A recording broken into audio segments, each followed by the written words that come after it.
আসসালামু আলাইকুম। আশা করি সবাই ভালো আছো আলহামদুলিল্লাহ।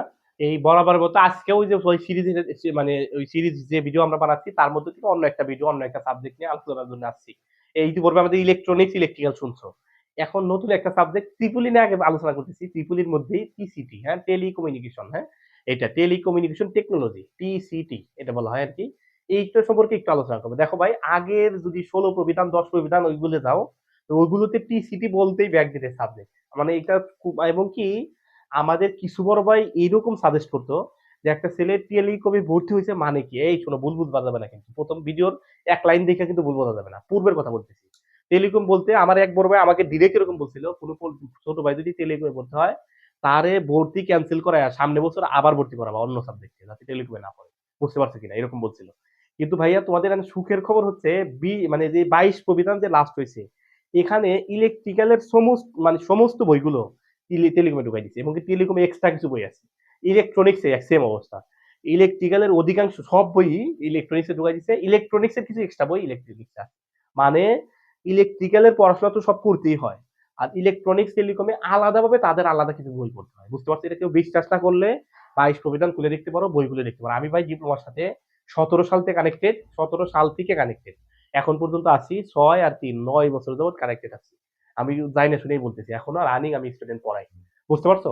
এখন শুরু তাহলে, এখন তোমাদের এবং সার্টিফিকেটের মধ্যেও তুমি টেলিকমে পড়লেও ইলেকট্রিক্যালের সার্টিফিকেট পাবা। মানে তোমাদের সময় যারা জবের এপ্লাই করবা, চাকরি পরীক্ষা দিবা, টেলিকম, ইলেকট্রনিক্স, ইলেকট্রিক্যাল প্রত্যেকেই সেম জবে এপ্লাই করতে পারবা, কোনো আলাদা থাকবে না। কথা বুঝছো না?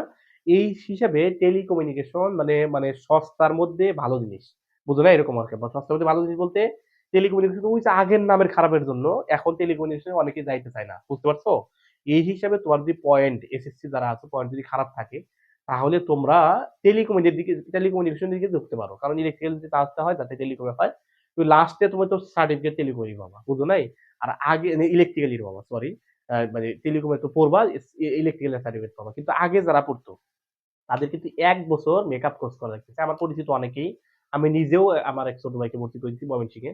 ও টেলিকমে পড়াশোনা করতে ১৬ প্রবিধানে, পরে এখন এই মানে মেকআপ কোর্স করতেছে ১ বছর যাবত ইলেকট্রিক্যাল এর সার্টিফিকেটের জন্য। কিন্তু তোমাদের এটা হবে না। ২২ প্রবিধান থেকে এটা চেঞ্জ করে দিয়েছে। অনেক কিছু চেঞ্জ হয়েছে। তার মধ্যে এটা অন্যতম। ঠিক আছে? তাহলে টেলিকম হিসেবে আমি যে পূর্বের ভিডিওটা ইলেকট্রিক্যাল সম্পর্কে বলছি, যত জব সেক্টর সবকিছু মিলায় টেলিকম আলারা এখানে পাবা। বুঝছো না? আর এখানে বলার এই লেখে না, যদি কেউ জানতে চাও তাহলে পূর্বের ভিডিও দেখো। আবার ভিডিওর অ্যাডভার্টাইজমেন্ট করতেছি না, আমার নতুন করে কথা বলা লাগবে, সেজন্য অ্যাডভার্টাইজমেন্ট করলাম। বুঝতে নাকি, তুমি পূর্বের ভিডিওতে যাইতে পারো, ইলেকট্রিক্যালে যা যা সুবিধা তুমি টেলিকম আলাদা সেই সেই সুবিধা পাবো। বুঝতে পারছো কিনা?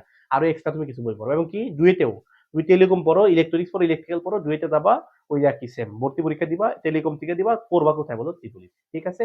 এতটুকু। আর বাইরের কান্ট্রি একই, আর সরকারি জব তো সেম বললাম, আর প্রাইভেট সেক্টর সেম, এরকম ভাবেই যাবো আর কি। কথা বুঝছো না? তোমার সার্টিফিকেটে ইলেকট্রিক্যাল লেখা থাকবে, diploma engineer and diploma in electrical technology. বুঝছো? এরকম।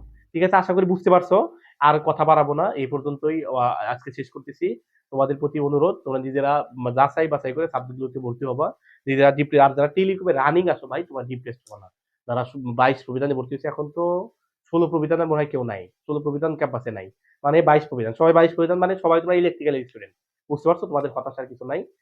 ভালো করে পড়াশোনা করো, নিজের সফলতা মুখ দেখবা ইনশাল্লাহ। মনে রাখবা, কেউ পরিশ্রম ছাড়া কোনোদিন সফল হয় না। প্রত্যেকটা কাজের পিছনেই, মানে সফলতার পিছনে কিছু পরিশ্রম থাকে। কথা বুঝছো কিনা? যে কোনো সফলতা, প্রত্যেকটা সফলতার পিছনে একটু পরিশ্রম পাবো। আমি যে আমাদের পূর্বের যে গভর্নর ছিলেন, আসলে এটা এটা আসলেই মর্মান্তিক কথা।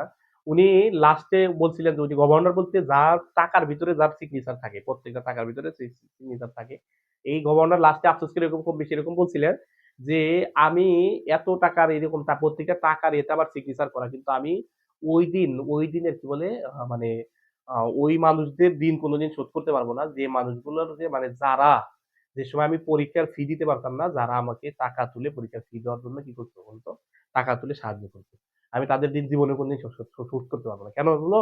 ওই যে উনি যে কষ্ট করছিলেন, পরবর্তীতে এসে এটা কাজে লাগছে। বুঝতে পারছো কিনা? তাহলে বলো, একজন মানুষ যদি মানুষের টাকা দিয়া, ফি দিয়া পড়াশোনা করে গভর্নর হতে পারে, তাহলে তোমার দ্বারা অনেক কিছু সম্ভব ভাইয়া। বুঝছো না? আজকে জিরো পজিশনে আছো, আল্লাহ তাআলা চাইলে তোমাকে হিরো বানাই দিতে পারতে, ওই তো কোন আল্লাহ তাআলার কোনো ব্যাপারই না। বুঝতে পারছো? সেজন্য ভাই তোমার উদ্দেশ্য ঠিক রেখা, সৎ উদ্দেশ্য নিয়ে, আর আব্বা আম্মার দোয়া নিয়া, আব্বা আম্মার সাথে কেউ খারাপ ব্যবহার করবে না। মানে সহজ কথা, আমি আজকেও অফলাইন ক্লাসে আমার স্টুডেন্টদের বলছি যে, তোমার আব্বা আম্মার জন্য তোমার প্রতি অনুগ্রহ এতটুকুই, ১০ পাঁচ তোমারে গর্ভধারণ করছে।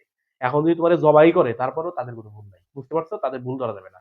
তোমাকে যে 10 মাস গর্ভে ধারণ করছে এটাই তোমার মানে তোমার আব্বা আম্মার এই ঋণ আর কোনোদিন শোধ করা হবে না, বুঝতে পারছো? সেই হিসেবে কেউ আব্বা আম্মার সাথে খারাপ ব্যবহার করবে না, তাদের দোয়া নিয়ে, প্রতিবেশী সহ বন্ধু বান্ধব সবার সাথে দোয়া নিয়ে নিজের লক্ষ্যকে স্থির করে পড়াশোনা করতে থাকো সৎ উদ্দেশ্য নিয়ে। আশা করি সফলতার মুখ একদিন তুমি দেখবাই। দেখবে যে তুমি এই যে যারা তোমাকে নিয়ে ব্যঙ্গ করতো ই করতো, হয়তো ডিপ্লোমা দিব্যা ইঞ্জিনিয়ার বলতো, হয়তো দেখবা একদিন তারা পিছিয়ে পড়ে গেছে, তুমি হয়তো তাদের থেকে আগে চলে গেছো যদি তোমার উদ্দেশ্য ঠিক থাকে। ঠিক আছে ভাইয়া, এই পর্যন্তই আজকে এখানে শেষ করতেছি। সবার প্রতি দোয়া থাকলো, সবাই ভালো পরীক্ষা দাও, ভালোভাবে পড়াশোনা করো, সামনের দিনগুলো সুন্দর হোক এই আশাবাদ ব্যক্ত করে এখানে শেষ করছি। সালাম আলাইকুম রহমতুল্লাহ।